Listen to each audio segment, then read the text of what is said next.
Maayos kaming nakauwi na magkakaibigan. Kinabukasan, Lunes na, pasukan na naman. Si Glenn lang ang nakita ko sa paralan. Dahil wala pa namang cellphone noon, kaya wala kaming idea kung ano ang nangyari sa kanya. Napag-usapan na lamang namin na pupunta namin siya sa bahay nila bago kami umuwi noon. Kaya nung uwian na sa hapon ay dumiretso kami sa bahay nila Jerome. Kagad kaming tinanong ng kanyang ina kung saan kami nanggaling kahapon. Nilagnat pala si Jerome kinagabihan noon at napakataas pa ng temperatura nito. Sinabi naman namin kung saan kami pumunta. Hindi makapaniwala ang nanay niya na wala kaming ginawa o kinain na iba. Ayon sa kanya, lagnat at pagdudumi ang sakit ng kanyang anak na siyang sanhi kung bakit ito nanatili sa ospital noon. Doon ako sumagot na nakisali si Jerome sa ibang grupo na naroroon din sa lugar kung saan kami pumunta. Doon siya nakisali ng inuman at nagtatampisaw sa lawa noon. Napailing naman ang ina ni Jerome habang si Glenn ay napatingin sa akin na tila ba nagtatanong ang mga mata.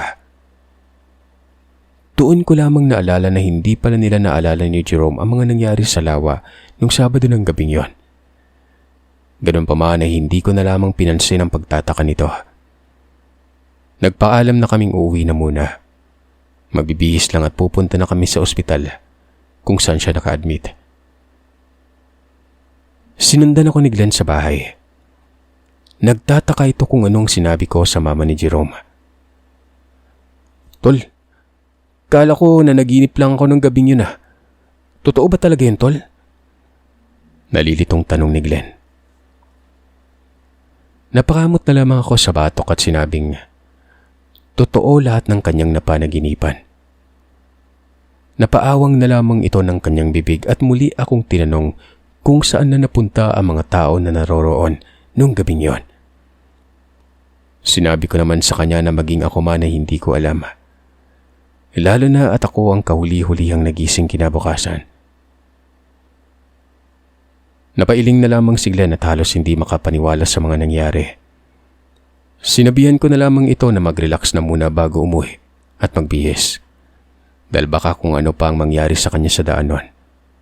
Nagmamaneho pa naman siya ng motor. Mahirap na kapag marami siyang iniisip. Pinapasok ko na muna ito sa bahay at pinagmerienda. Lumabas naman si Lola Lydia mula sa kanyang silid. Kinausap si Glenn. Namangha ako nun. Dahil alam niyang nalilito si Glenn sa mga nangyari. Kinausap ni Lola si Glenn habang nagbibihis ako sa aking silid nun. At ang sinabi ko na pupunta kami sa ospital para bisitahin ang aming kaibigan at para na rin malaman ang kanyang kalagayan.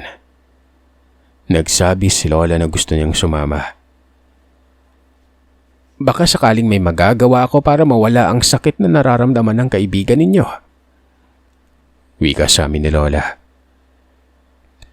Dahil sa sinabi niya ay pumayag na rin ako na sumama ito. Malakas ang pakiramdam ko na hindi basta pagkalason lamang sa kinain ang naging dahilan ng sakit ni Jerome. Malakas ang hinala ko na binati ito ng mga nilalang na nagbabantay sa lawa. Dahil sa ginawa nilang kalokohan ng mga nakasama niya sa lugar. Mabuti na lamang at nagawa ko siyang pabalikin sa pwesto namin bago pa nahuli ang lahat noon. Nang maibsan na ang pagkalitong naramdaman, nagpaalam na si Glenn na umuwi na muna. Kita talang tayo sa ospital, Tol. Pumayag naman ito at dali-dali nilang umalis. Si Lola naman ay tinawagan sila mama at papa sa opisina. Pinaalam niya sa mga ito na sasamahan niya ako papunta sa ospital para bisitahin si Jerome. Pagdating namin sa ospital ay naroroon na rin ang ina ni Jerome. Nagtaka ito kung bakit kasama ko si Lola. Ganun pa man nagmano pa rin ito. Tradisyonal na pamamaraan para magpakita ng paggalang sa nakakatanda. Kagad naman kaming nakapasok sa silid ni Jerome. Nakita ni Lola ang naninilaw na kulay nito. Kaya mabilis niya itong nilapitan at kagad na tinanong kung nasaan ang binigay niyang pulseras kay Jerome. Nagtaka naman ang mama ni Jerome pero sinabi naman ito na ipinasok niya sa bulsa ng bag ni Jerome na noon ay nakatabi lamang sa upuan. Inutusan ako ni Lola na kunin ang pulseras at muling ipasuot doon sa kaibigan ko. Kagad ko namang sinunod ang sinabi ni Lola. Pagkatapos kong maisuot ang pulseras kay Jerome, nag-usal si Lola ng orasyon ng salitang hindi ko maintindihan sa kanyang palad. Idiniin niya ang kanyang palad sa noo ni Jerome.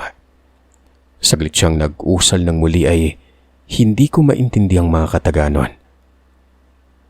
Nang matapos siya ay may kinuha siyang maliit na bote sa kanyang bulsa. Minarkahan niya ng krus ang bawat daliri ni Jerome mula sa kamay hanggang sa mga paa niya. Nang matapos na si Lola sa kanyang ginagawa, nagsalita ito ng, "Kabataan talaga ngayon.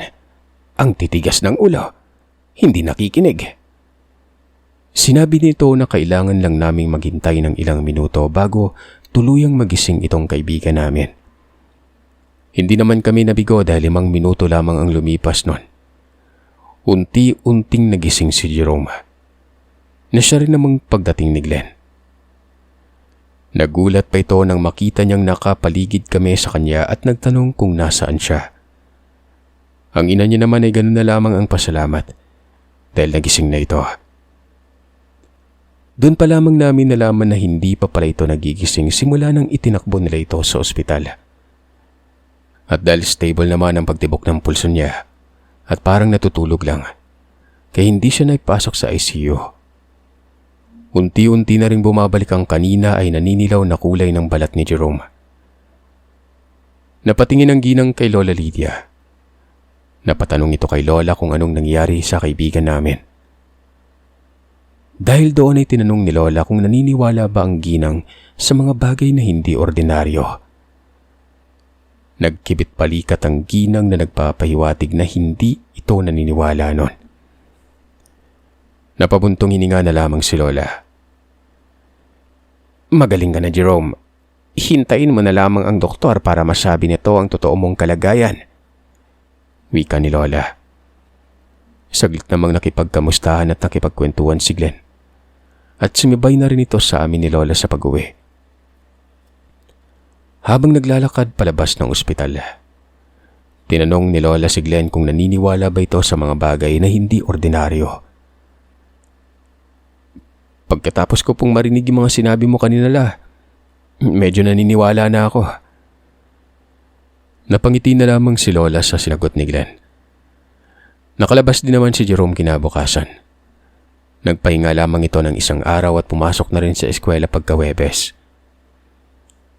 Nasurpresa naman ako dahil suot niya pa rin ang pulseras na binigay sa kanya ni Lola.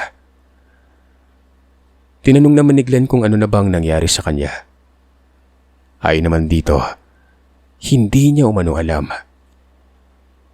"Ang natatandaan ko lang, tol, nakaramdam ako ng antok pagdating ko sa bahay. Kaya nahiga ako at natulog. Hindi ko alam na nagsususukat, nagdudumi na pala ako eh. Nilagnat pa. Hindi ko nga alam na na-ospital na pala ako." Sinabi din ni Jerome na nalaman na niya na na-ospital na lamang siya nung nagising siya. At naroroon na kami ni Glenn kasama si Lola. Doon ko lang naalala na hindi ko pa natanong kay Lola kung ano nga ba talagang nangyari kay Jerome. Ilang sandali pa ay nagsabi si Jerome na ipinagbabawal na siyang sumama sa amin kung saang galaan nun. Tumango naman kami. Kahit pa ba si Jerome ang nagkwento sa amin ng tungkol sa lawa sa gitna ng bundok na siyang huli naming pinuntahan. Nagkataon na lamang na ang lugar din pala na yon ang kinalakyan ng aking Lola Lydia. Mabilis na lumipas ang oras at nang makauwi na sa bahay, ang una kong hinanap ay si Lola. Gusto ko kasing itanong sa kanya kung anong nangyari kay Jerome. Bakit ganun ang nangyari sa kanya nang makauwi kami galing sa bundok? Tama namang nasa silid si Lola pag-uwi ko sa bahay. Kagad ko itong kinatok at tinanong kung pwede ba siyang makausap noon. Pinaunlakan niya ako. Tinanong ko siya kung anong nangyari kay Jerome, kung ano ang kanyang nalaman nung ginamot niya ito. "Akala ko, Apo, hindi ka interesado na malaman kung anong nangyari sa kaibigan mo." Wika ni Lola habang nakangiti nun. Sinabi niya sa akin na binigyan lamang ng leksyon ng mga bantay sa lugar si Jerome. Dapat sana ay magiging pagkain din ito ng mga nilalang sa lugar kung hindi ito nagkaroon ng pulseras na kahoy. Palatandaan na nasa ilalim ng proteksyon ni Lola Lydia itong si Jerome. Doon ay naintindihan ko ang totoong ibig sabihin ng pulseras na ibinigay sa amin ni Lola. Hindi lamang yun basta-bastang pangontra, kundi nagbibigay din ito ng babala kapag may mga nilalang na hindi normal sa paligid nun. Ang temperatura ng pulseras ay nagbabase sa nilalang na nasa malapit sa aming kinalalagyan. Kapag ang nilalang ay sa kaliwa, mainit ang temperatura. At kapag ang nilalang naman ay sa kanan, malamig. Kapag naman gustong magpakita sa amin ng nilalang ng kanan, ay maglalabas ang pulseras ng mahalimuyak na amoy. At kapag nilalang ng dilim naman ang aming nakikita nun, ay maglalabas ang pulseras ng nakakasulasok na amoy. Ngayon ay nalaman ko na yun pala ang dahilan kung bakit pinapasuot ni Lola sa amin ang pulseras na ito. Mabilis na lumipas ang araw hanggang sa dumating ang araw ng Sabado. Maaga pa lang, umalis na kami ni Lola. Babalik kami sa lugar kung saan kami nanggaling nung nakarang linggo. At dahil kasama ko na si Lola ay hindi na ako pwedeng makapagmaneho ng motor nun. Kasama na namin sina Papa at Mama.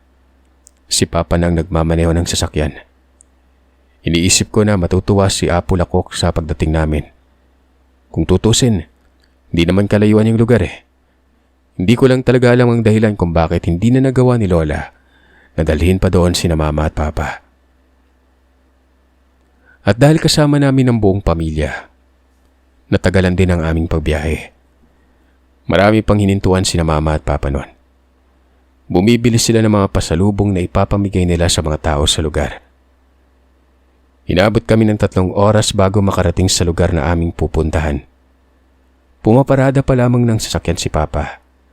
Nakita ko na si Apo Lakok na lumabas na ng kanyang kubo. Dali-dali kong binuksan ang bintana at tinawag ito. Napangiti ito nang makita ko. Nang makababa na ako ng sasakyan, inalalayan ko na si Lola na makalabas na rin ng sasakyan at mas lalo pang lumawak ang pagkakangiti ni Apo. Tuwang-tuwa ito na makita si Lola Lydia. Ganon din naman si Lola. Halos hindi ito makapaniwala na nasa harapan na nila muli ang kanyang kababata noon. Lumabas din sina Mama at Papa sa sasakyan. Pinakilala sila ni Lola sa mga tao sa komunidad. Naging masaya ang araw na yon. Kung gaano katipid ang pakikitungo ng mga ito sa aming magkakaibigan, gano'n naman kainit ang pagsalubong ng mga ito sa amin nang kasama ko na si Lola. Doon na mga ito naniwala na apo nga talaga ako ng isa sa magaling na albularyo na nakilala nila noon. Doon nila napag-usapan ang tungkol sa mga nakaraan nila habang kasama pa nila si Lola. Doon na rin ako nagkaroon ng pagkakataon na makipag-usap sa mga kabataan sa lugar. At laking gulat ko nang alam nila ang nangyari sa grupo na nakasabay namin sa gubat noon. Sinabi nila na nakita nilang dumaan ang grupo. Tinawag pa ang mga ito ni Apo Lakok pero hindi man lang nakinig. Hinayaan na lamang nila mga itong umakyat sa bundok noon. At hindi nga sila nagkamali. Naging pagkain ang mga ito ng mga nilalang sa gubat. Sinabi rin nila na wala sa kanila sa lugar ang nagkakalat sa lawa. Dahil minsang hindi sila nakinig sa mga pagsaway ni Apo Lakok, ay may masamang nangyari sa kabataan na pumunta sa lawa noon. Dahil sa nalaman ko ay napaisip ako kung ano ang meron sa lawa na ito. Ilang sandali pa ay tinawag na kami ni Apo Lakok para kumain na ng tanghalian. Habang kumakain, sinabihan ako ni Apo na wag nang lumayo dahil aakyat kami ng bundok kasama si Lola Lydia. Nang tiningnan ko si Lola ay nakangiti naman ito habang nakatitig sa akin. Kahit na kinakabahan ay binilisan ko na lamang ang pagkain nun. Sina mama at papa naman ay mas piniling manatili na lamang sa lugar. Pero nang yayain ko si papa, ay si lola na mismong nagsabi na may iwan na silang dalawa sa patag. Habang naglalakad pakit ng bundok ay nakikinig lamang ako sa usapan nila lola at Apo Lakok. Kasama din namin na umakyat sa bundok ang apo ni Apo Lakok na kasing edad ko lamang. Tawagin na lamang natin ito sa pangalang Jeric. Mabait ito at magkasundo kaming dalawa. Habang abala ang dalawa sa pakikipagkwentuhan ng kanilang kabataan, ay abala din kaming dalawa sa pag-uusap kung ano-anong mga lamang lupa at nilalang na hindi ordinaryo ang nakikita ni Jeric doon. Madalas daw siyang dinadala ng kanyang lolo sa bundok. Nakilala niya rin ang kapring si Meroy. At ayon sa kanya ay ilang beses na rin siyang iniligtas ni Meroy sa gubat laban sa mga aswang. Wala umanong patawad ang mga aswang gubat. Kahit paapo kami ng kinilalang tagabantay ng lawa at kaibigan ng mga nilalang na naniniran sa lugar. Lalo na kapag alam ng mga ito na hindi gagawa na maganda ang tao na pupunta sa lugar na yon. Sinabi din ni Jeric na maswerteng isa kong kaibigan dahil nakuha ko siya dun sa grupo ng mga panauhin na pumunta sa lugar. Tinanong ko naman ito kung paano niya nalaman ang mga nangyari sa lugar noong gabi na naroroon kami. Alam namin ang lahat ng nangyari sa lugar, Pong. At isa pa, unang tingin ko pa lang sa kaibigan mong yon. Alam ko na hindi yun naniniwala sa mga bagay na hindi kayang ipaliwanag ng sensya. Napailing na lamang ako sa sinabi niya. Iba kasi ang relihiyon nila Jerome kaya iba rin ang kanilang paniniwala. Jeric, talaga bang ang mga aswang gubat lang kinatatakutan sa lugar? Walang ibang pumupunta dyan? O wala na bang ibang nilalang kagaya ng mga tulisan? Sumagot naman ito ng ayon umano sa kanyang lolo Lakok. Kaya nila piniling tumira sa pananayon ng bundok sa kadahilan ng walang nakakapuntang tulisan sa lugar nila. Hindi nakakalusob ang mga tulisan sa araw. Sa gabi lang. At sa gabi rin aktibo ang mga elemento maging ang aswang gubat nun. Ayon pa sa kanya, minsan nang nilusob ng mga tulisan ang kanilang lugar.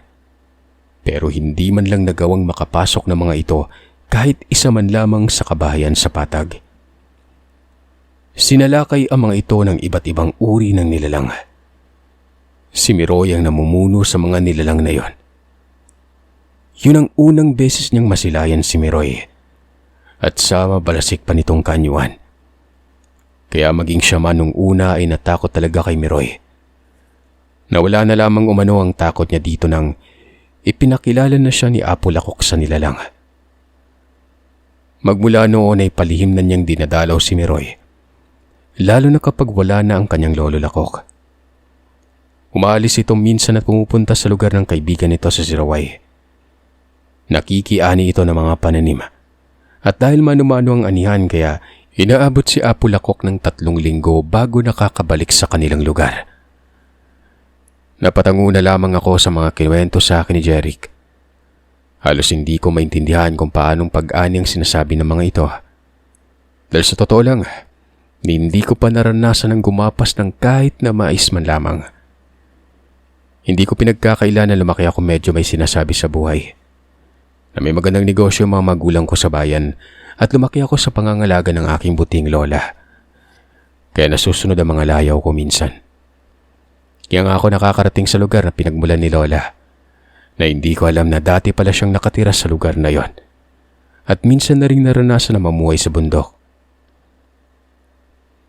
Dahil sa pakikipagkwentuhan kay Jeric, hindi ko na malaya na nakarating na pala kami sa kalagitnaan ng gubat. Nagulat na lamang ako nang marinig ko ang malakas na pag-ungol ni Meroy. Ang ungol na yun ay tila ba pagbibigay hudyat sa kanyang mga kasamaan sa gubat na may dumating. Yung pag-ungol na yun, hindi nakakatakot. Malalaman mo na tunog ng ungol na ito na nagagalak ito sa kanyang nakikita. Ilang sandali pa ay bigla na lamang itong tumalon mula sa sanga ng isang napakataas na kahoy. Pakiramdam ko ay lumindol ang lupa sa pagtalon nito. Doon ko lamang yun nasilayan ng buo. Isang napakatangkad na nilalang. Puno ng balahibo ang katawan na animoy kagaya ng unggoy. Pero tao naman ang tindig niya. May hawak-hawak pa rin itong tabako na mula sa isang tipak na sanga ng kahoy. Mabilis itong nilapitan ni Lola Lydia. At tila bata itong yumakap sa matagal na niyang hindi nakikitang kaibigan. Sa unang pagkakataon ay nakita kong ngumiti itong si Miroy. Masayang masaya ito na makita si Lola Lydia. Nakipag-apir pa ito sa akin. Pero hindi man lamang umabot sa kalahating sukat ang palad ko sa palad niya. Pumunta kami sa lawa. Hirap si Lola sa pag-akyat sa bundok. Maliban sa may edad na ito ay napakatagal na rin itong hindi nakapunta sa lugar. Pero binuhat siya ni Miroy. Parang bata lang ito ng kanyang kinarga na siyang kinatuwa naming tatlo. Mabilis kaming nakarating sa lawa. At doon ay nakita kong kakaibang aura ng lugar. Tila ba mas lalo itong nabuhay at mas lalong gumanda. Inilapat ni Lola ang kanyang kamay sa tubig at kumanta sa lingwaheng hindi ko maintindihan noon. Para bang sinauna itong lingwahe na siyang nagpagalaw ng tubig sa lawa. Manghang-mangha ako nang nagsilapitan ng iba't ibang uri ng lamang tubig sa tabi. Lumapit ang mga ito kay Lola na tila ba binabati siya ng mga ito sa kanyang pagbabalik. Tinawag ako ni Lola. Lumapit ako. Pinalapat ni Lola ang kamay ko sa tubig. Habang nagsasalita si Lola ng mga lingwahe na noong una ay hindi ko naiintindihan. Pero habang tumatagal ay para bang lumilinaw sa akin ang mga kataga na binibitawan nito. Unti-unti kong naiintindihan na pinapakilala niya ako sa mga nilalang na nasa tubig kung kaya't nginitian ko ang mga yon. Nagsusumbong ang nilalang kay Lola na naroroon ako sa lugar noong nagdaang linggo. Sinabi din ng mga ito sa kanya kung ano ang ginawa ni Jerome sa lugar, kasama ng iba pang panauhin na tinawag nilang lapastangan. Napailing na lamang si Lola tumingin ng tawad sa mga nilalang. Sinabi niya rin sa mga ito na bata pa kami ng aking mga kaibigan, kaya hindi namin alam kung ano man ang aming ginagawa. Maging ang apo ko ay walang kaalam-alam tungkol sa inyo. Nagkaroon lang ito ng idea dahil sa mga kwento nila Cook sa kanya. Sinabi din ng mga ito na huwag na mag-alala si Lola. Sila na ang bahala sa akin kapag bumalik kaming muli sa lugar. Sinabi ng mga nilalang kay Lola na nasa sa akin ang maliit na libreta na binalik niya kay Miroy. Napangiti na lamang si Lola habang napatingin sa akin noon. Sinabi ko naman kay Lola na hindi ko pa nabubuksan ang libreta. Sinabi kasi ni Apo Lakok na buksan ko lamang yon kapag naharap ako sa panganib. Hindi pa naman nangyari yon kaya hindi ko pa nabubuksan ang libretang ito. Ganun pa man ay palagi ko itong nilalagay sa bulsa ko at dinadala ko ito saan man ako pumunta. Pagkatapos makipag-usap ni Lola sa mga nilalang sa lawa, saglit lamang kaming nanatili dito at nakatanaw sa magagandang kapaligiran. Na makita ko ang prutas ay tinuro ko ito kay Lola. Nakita ko si Jeric na abala sa pamimitas ng mga hinog na bunga noon. Humingi si Lola kay Jeric ng mga napitas na nito. Kagad na kinain yon. Ginaya ko si Lola at doon ko nalaman na napakasarap ng hinog na bunga ng prutas na ito. Hindi ko alam kung anong tawag sa prutas na yon pero magkasing lasa ang prutas na ito sa lasa ng mansanas. Nanguha ko ng iba pa para dalhin ko ito sa pagbaba namin sa patag. Hindi na rin kami masyadong nagtagal pa sa lugar. Nagpaalam na rin kami kay Miroy. Sinabi ni Lola dito na babalik na kami palagi sa lugar tuwing wala akong pasok sa eskwela. Saglit lang naman na nalungkot si Miroy pero ako nagsabi nito na, siguro naman alam mo na kung saan yung bahay namin, di ba? Pwede ka pumunta doon. Marami kaming kakahuyan sa likod ng bahay namin. May malaking puno ng akasya doon. Nakita ko naman ang pagkislap ng mata niya. Ayun na, Miroy. Ang apo ko na mismo ang umanyaya sa'yo na pumunta sa bahay namin sa syudad. Ikaw na yung bahala kung pupunta ka o hindi Tumango si Miroy. Muli ay iniatid na kami ito sa gitna ng kagubatan kung saan kaya nang maglakad ni Lola pababa ng bundok. Pagdating namin sa patag ay naghihintay na sina Mama at Papa. Kailangan na naming bumalik ng syudad dahil gumagabi na. Mahirap nang bumiyay sa daan kapag gabi na at madilim na ang daan nun. Naiintindihan naman yun nila Apol ako kaya pumayag naman ang mga ito. Sinabihan naman ni Papa sina Apol ako na dumalaw sa bahay namin kapag may oras sa mga yon. Tumango naman ang matanda, sanhi ng pagsang-ayon. At kaagad na kaming bumiyahe pabalik ng syudad. Sakto lamang na gumabi nang makarating kami sa syudad. Pagdating namin sa bahay, niligpit lamang namin ang aming mga dala pauwi galing sa bundok nun. At nagpahinga na. Si Mama ang nag-init ng mga pagkain na naiwan namin nung umaga bago kami umalis. Na makapagpahinga na ay kumain naman kami ng hapunan. Mabilis na lumipas sa mga oras. Naglunes na naman. Pinutakti ako ng tanong ng dalawa kong kaibigan kung saan ako pumunta nung Sabado. Hindi umano ako nila nakita sa bahay at naabutan nilang nakasarado ang aming bahay at walang katao-tao noon. Sinabi ko naman sa kanila na bumalik kami sa lugar na aming pinuntahan kasama ang aking mga magulang. Kaya naman nga siglit. Sinisip pa ako nito kung bakit hindi ko siya sinabihan. Gusto palang sumama ng loko. Sinabihan ko na lamang ito na sa susunod na lang. Mabilis na lumipas ang oras. Tanghalian na. Kumain lamang kaming tatlo sa karinderya na madalas naming kainan sa labas ng aming eskwelahan. Nang walang ano-ano ay biglang nag-ingay ang mga estudyanteng nagkukumpulan noon. Kaagad kaming lumapit sa mga ito at nakita ko ang isang estudyante na namimilipit sa sakit ng tiyan. Inalalayan ito ng isang estudyanteng babae. Otomatiko akong humingi ng maligamgam na tubig sa may-ari ng karinderya. Nilagyan ko rin ito ng konting asin. Mabilis ko itong pinainom sa babae.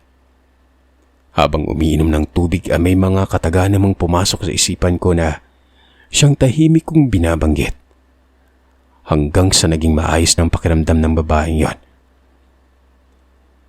Pero hindi pa rin ako nagpakumpiyansa. Alam kong hindi pa ito gumaling. Tinanong ko ang babae kung may kinain ba ito. Sinabi naman ito na sa bahay niya lang umano sila na nanghalian.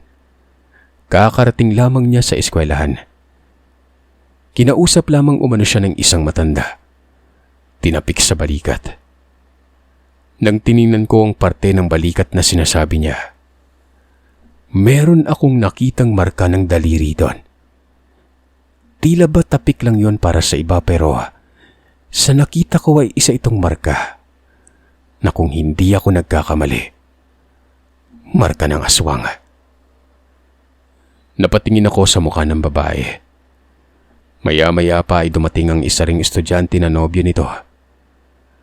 Doon ko na ito tinanong kung buntis ba siya.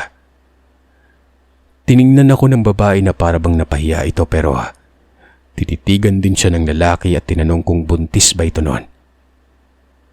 Doon ay hindi na napigilan ng babae ang kanyang sarili. Napayak ito habang tumatango sa kanyang nobyo. Nablangko naman ang itsura ng estudyanteng lalaki noon. Walang ano-ano ay umalis ito. Iniwan ang kanyang nobya.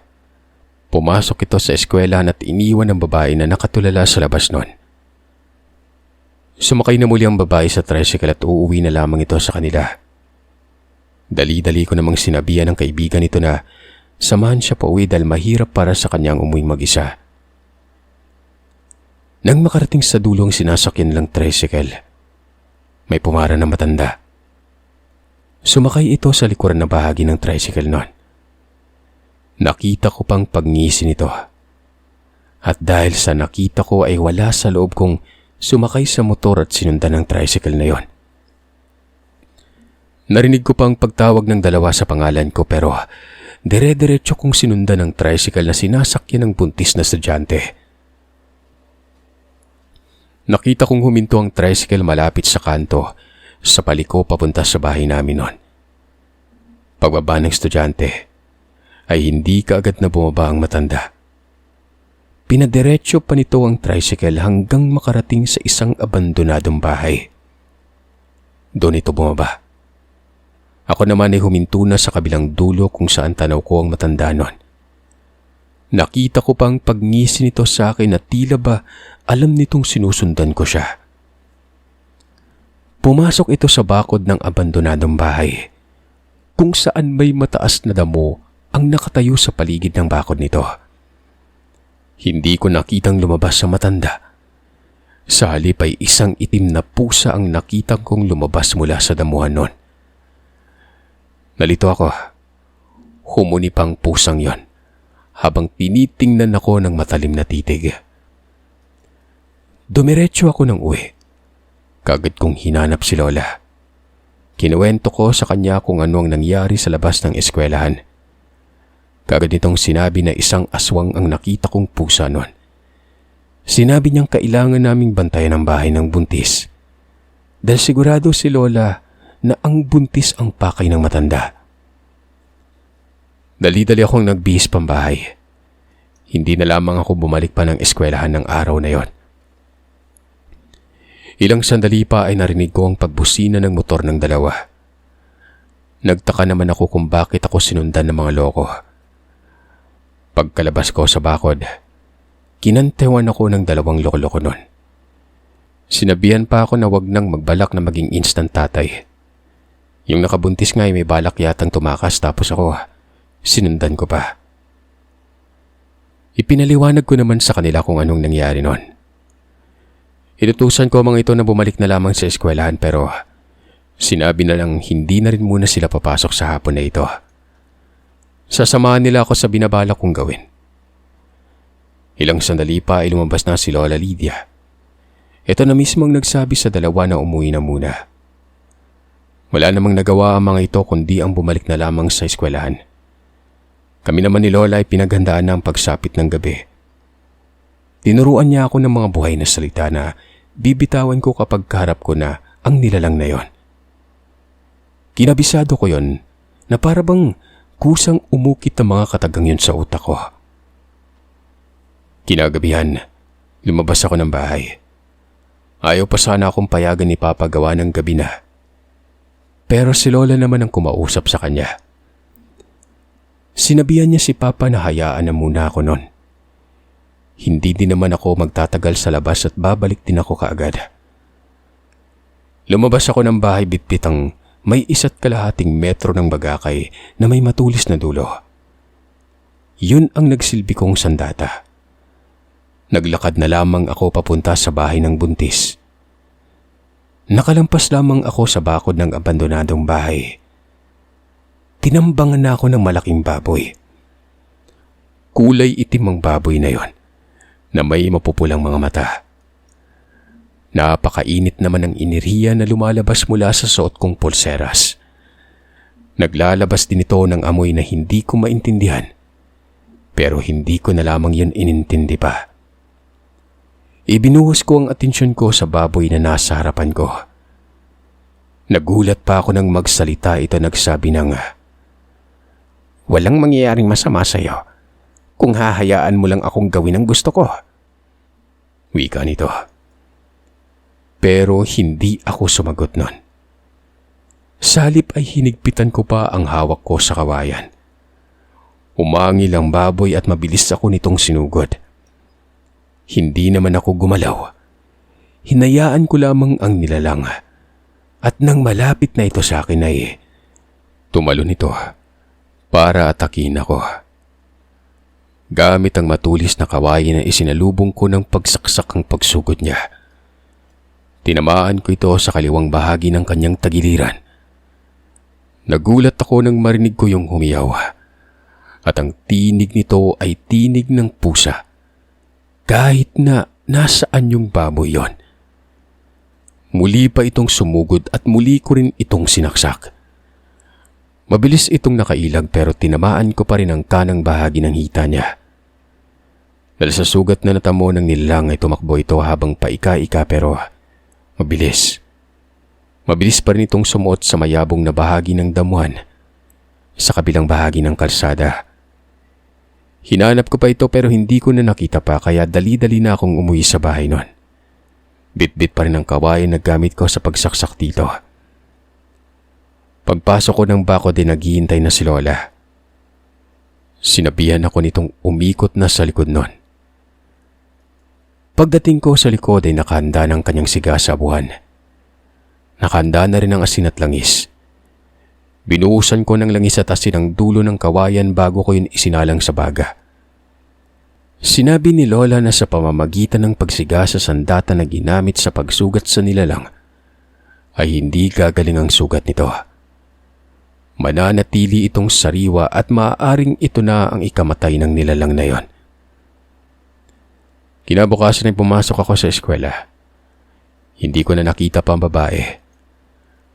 Ang ama nitong nakita ko at hinahanap nitong lalaki na nobyo ng kanyang anak na hindi din pumasok ng araw na yon. Isa lamang ang babae sa mga tao na natulungan at nagamot ko. Bumabalik pa rin kami ni Lola sa lugar at namamasyal sa lawa nun. Lalo na tuwing mahal na araw. Doon kami nagpapalipas sa lawa. Pero ang gawain namin na ito ay naudlot ng mawala na ang aking buting abuela. At ako naman ay nagkaroon na rin ng sariling pamilya. Ganun pa man ay dumadalaw pa rin si Meroy sa aking tirahan. Magpasa hanggang ngayon.